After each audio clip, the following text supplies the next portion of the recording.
Peoples party पारां Sindh assembly जे अक़लियतनि जे मखसूस seat ते पहिरीं पोज़ीशन मिलण बैदि नामज़द थियल एमपीए राणा हमीर सिंह सोढो काल्ह पंहिंजी रिहाइशगाह मिठी पहुतो, जिते संदसि हामियुनि गुलनि जा हार ऐं लोयूं पाराए इस्तक़बाल कयो।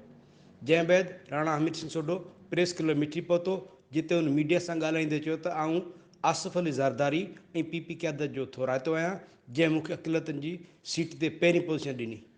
हुन चयो त पीपल्स पार्टी जी हुकूमत थरपाकर में तारीख़ी तरक़ियाती कम कराया आहिनि ऐं बुनियादी सहूलियतुनि, सिहत, पाणी, बिजली समेत रोड रस्तनि जो ॼारपण सभिनी जे साम्हूं आहे।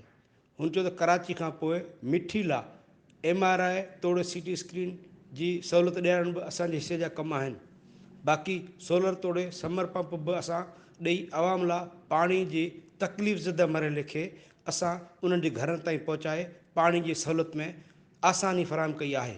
बाक़ी थर खे मिलंदड़ मैदानियात जी रॉयल्टी, थर ते ख़र्च कराइण, तोड़े सिटी सर्वे वारा रहियल कम ऐं लैंड ग्रांट पॉलिसी ते ईंदड़ हुकूमत में अमल कराइण मुंहिंजो टारगेट आहे।